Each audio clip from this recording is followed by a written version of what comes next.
Hello students. आज के इस वीडियो में हम लोग जावास्क्रिप्ट में बिटवाइज ऑपरेटर कैसे यूज़ होते हैं इसको यहाँ पे देखेंगे। तो सबसे पहले हम लोग बिटवाइज ऑपरेटर के बारे में बात करते हैं। इसके लिए सबसे पहले हम लोग इस फिगर पे आते हैं।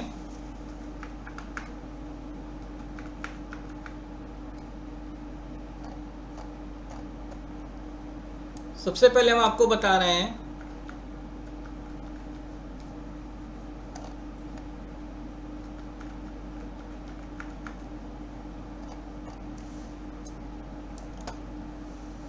बिटवाइज एंड के बारे में।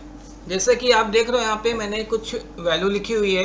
ए की वैल्यू 24 लिखी हुई है, बी की वैल्यू 31 लिखी हुई है, सी में कुछ भी क्वेश्चन मार्क लगा हुआ है, यानी सी का मतलब कि यहाँ पे ए बिटवाइज एंड बी। तो इसके लिए यहाँ पे बिटवाइज का मतलब हमने आपको बताया था। बिटवाइज का मतलब होता है जहाँ पे वैल्यू 1 या 0 के फॉर्म में होती है, और चूंकि बीच में ये एंड लगा हुआ है तो यहाँ पे एंड गेट की बात हो रही है, जिसका कि मैंने यहाँ पे फिगर बनाया हुआ है। ये एंड गेट का फिगर है। अगर इसके इक्वेशन की बात करें तो इक्वेशन क्या होती है, C is equal to A into B. इसका ट्रुथ टेबल देखेंगे यहाँ पे, तो यहाँ पे ए और बी की वैल्यू दी हुई है कि अगर ए की वैल्यू जीरो और बी की वैल्यू जीरो है तो सी क्या आएगा, जीरो आएगा। अगर ए की वैल्यू जीरो है और बी की वैल्यू वन है तब भी जीरो आएगा। वन है ए की वैल्यू और बी की वैल्यू जीरो है तब भी जीरो आएगा। और वन है तो यहाँ पे क्या आएगा, वन आ जाएगा। यानी कि अगर मल्टीप्लाई करेंगे ए और बी को तो जीरो जीरो का मल्टीप्लाई क्या आएगा, जीरो। जीरो वन का मल्टीप्लाई जीरो, वन जीरो का भी मल्टीप्लाई जीरो, और वन वन का मल्टीप्लाई क्या आएगा, वन। अब चूंकि वैल्यू हमारी किस फॉर्म में होनी चाहिए, वन या जीरो के फॉर्म में होनी चाहिए, और यहाँ वैल्यू किस फॉर्म में दी हुई है, डेसिमल फॉर्म में। तो इसको यहाँ पे बाइनरी में कन्वर्ट करना पड़ेगा। तो इसको यहाँ पे देखिए मैंने बाइनरी में कन्वर्ट किया हुआ है।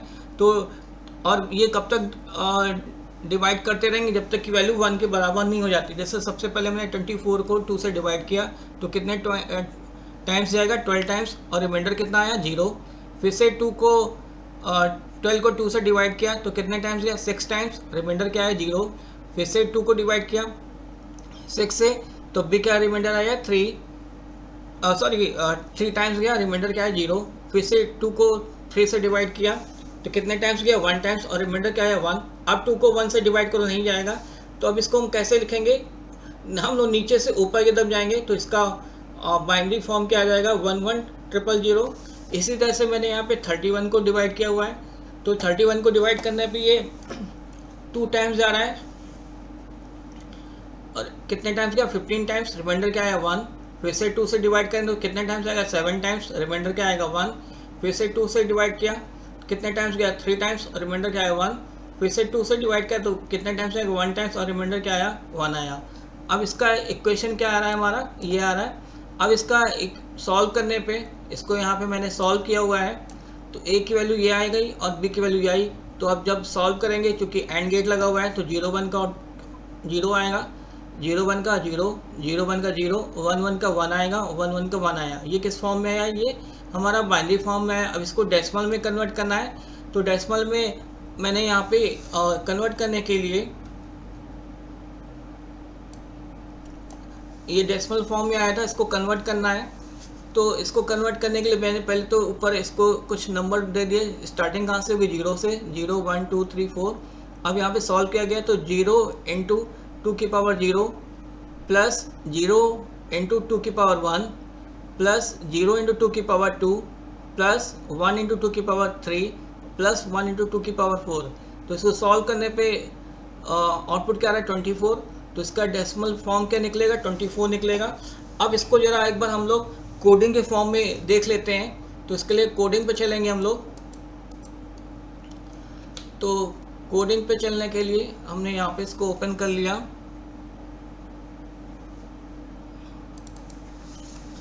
यहाँ पे देखते हैं, सबसे पहले मैंने HTML लिखा, हेड लिखा हुआ है, टाइटल लगा दिया, my page, head close, body, script type, text upon JavaScript, ये लिखा मैंने।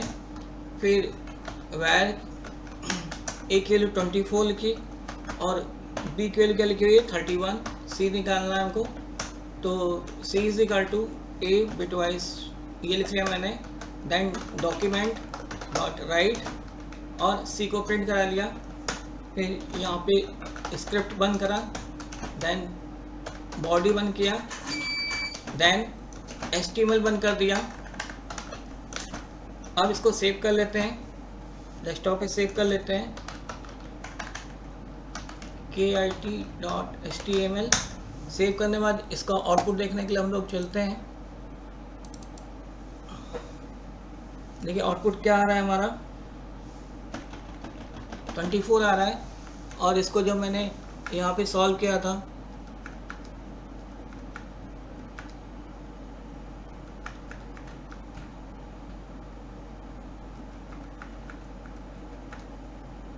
तो सॉल्व करने में देखिए 24 ही आ रहा था, तो इस तरह से ये सॉल्व होगा। अब इसको एक दूसरे एग्जाम्पल से देखते हैं यहाँ पे।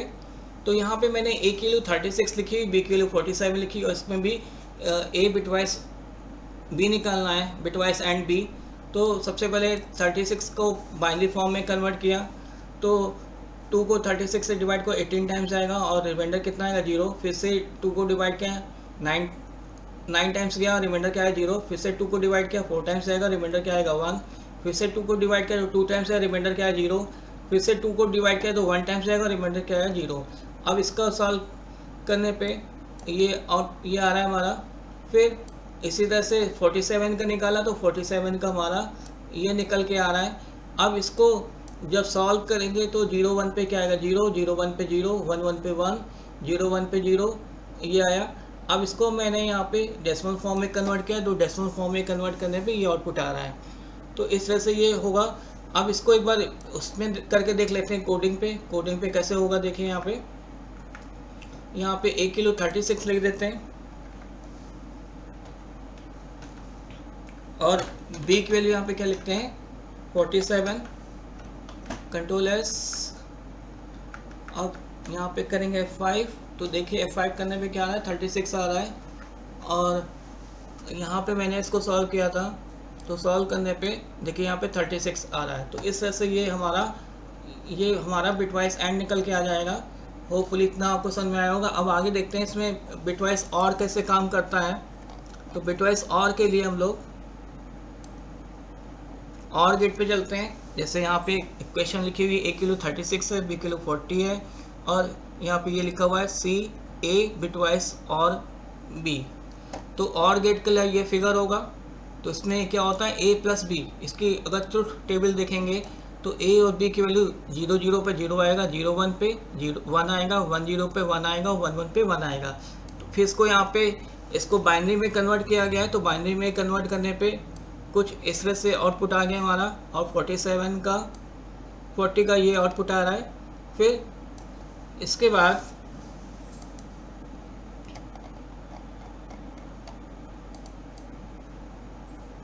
इसको बाइनरी में कन्वर्ट किया गया है। तो बाइनरी में कन्वर्ट करने पे ये 44 आ रहा है। तो इस तरह से ये हमारा बिटवाइज और काम करेगा। इसको भी एक बार देख लेते हैं कोडिंग में। तो यहाँ पे इसकी वैल्यू क्या थी 40 थी,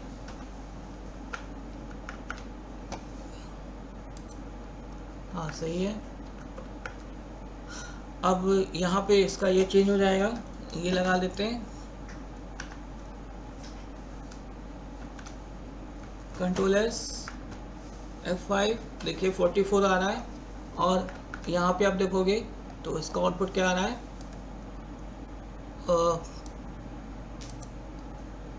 यहाँ पे ये 44 आ रहा है। तो इस तरह से ये हमारा बिटवाइज और काम करेगा।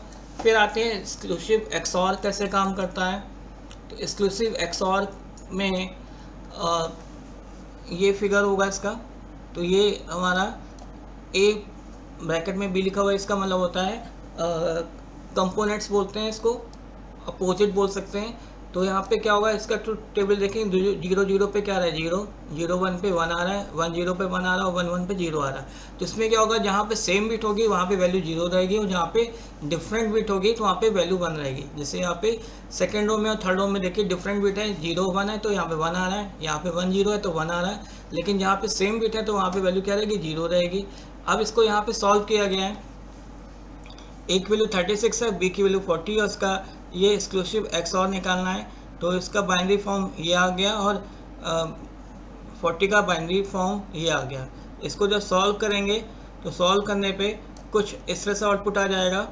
और जब इसकी अपने डेसिमल में कन्वर्ट किया गया है तो डेसिमल में कन्वर्ट करने पे देख रहे हैं यहाँ पे ये आ गया। तो 0 इंटू 2 की पावर 0 प्लस 0 इंटू 2 की पावर 1 प्लस 1 इंटू 2 की पावर 2 प्लस 1 इंटू 2 की पावर 3 प्लस 0 इंटू 2 की पावर 4 और प्लस 0 इंटू 2 की पावर 5 किया गया है। और इसका आउटपुट क्या आ रहा है, 12 आ रहा है। अब इसको भी एक बार करके देख लेते हैं। यहाँ पे इसके लिए यहाँ पे आएंगे, यहाँ पे इसको चेंज कर लेते हैं। यहाँ पे कुछ ये होगा इसका साइन, इसका आउटपुट देख लेते हैं। F5 करेंगे, देखिए आउटपुट 12 आ रहा है। और जब हमने इसको सॉल्व किया था यहाँ पे, तो सॉल्व करने पे ये देखिए 12 आ रहा है। तो इस तरह से ये हमारा एक्सक्लूसिव XOR काम करता है। अब इसके बाद आते हैं इसी में लेफ्ट शिफ्ट ऑपरेटर कैसे काम करता है। तो लेफ्ट शिफ्ट में मान लिया ए की वैल्यू 5 लिखी हुई, बी की वैल्यू 3 लिखी हुई है और C is equal to A left shift B है। तो इसका मतलब क्या होता है, ए इंटू 2 की पावर बी, यानी ए होगा ये, और जो ये ऑपरेटर ये मल्टीप्लाई का काम करेगा और जो इधर की वैल्यू है वो 2 की पावर में जाएगी। तो ए की वैल्यू यहाँ पे 5 लिखी हुई है और 2 की पावर बी है, तो बी की वैल्यू यहाँ पे क्या है 3, तो 2 की पावर 3 का मतलब क्या हो गया 8। तो 5 इंटू 8 कितना हो जाएगा 40। अब इसको एक बार कोडिंग के फॉर्म में देख लेते हैं। यहाँ पे तो ए की वैल्यू यहाँ पे 5 लिखी हुई है और बी की वैल्यू यहाँ पे 3 लिखी हुई है और कुछ इस तरह से ये हो गया हमारा। कंट्रोल एस करेंगे, जब इसका आउटपुट देखेंगे तो आउटपुट देखने पे आपको ये देखिए 40 दिखाई दे रहा है। तो इस तरह से ये हमारा लेफ्ट शिफ्ट काम करेगा। अब राइट शिफ्ट में क्या होता है, मान लिया ए की वैल्यू 24 है, बी की वैल्यू 3 है और ये इक्वेशन लिखी हुई है सी ए राइट शिफ्ट बी। तो इसका मतलब क्या होता है, ए अपॉन 2 की पावर बी, यानी डिवाइड का काम करेगा। तो ए के लिए 24 लिखी है और ये डिवाइड में जाएगा 2 की पावर 3 मतलब 8। तो 24 को 8 से डिवाइड करो तो कितने टाइम जाएगा, 3 टाइम्स। तो इस तरह से ये हमारा राइट शिफ्ट काम करेगा। तो यहाँ पे आपको करके दिखा देते हैं। ये ले लिए मैंने वैल्यू और ये लगा दिया, कंट्रोल एस। अब जो इसको आउटपुट देखोगे तो आउटपुट, अच्छा ये देखिए आउटपुट क्या आ रहा है 3 आ रहा है और जब हमने कोडिंग देखी तो यहाँ पे भी 3 आ रहा है। तो इस तरह से हमारा ये राइट शिफ्ट काम करेगा। तो आपको इतना पार्ट समझ में आया होगा कि बिटवाइज ऑपरेटर जावास्क्रिप्ट में कैसे काम करता है। तो मेरे वीडियो को आप लाइक करना, सब्सक्राइब करना, साथ ही साथ शेयर करना ना भूलें। Thank you.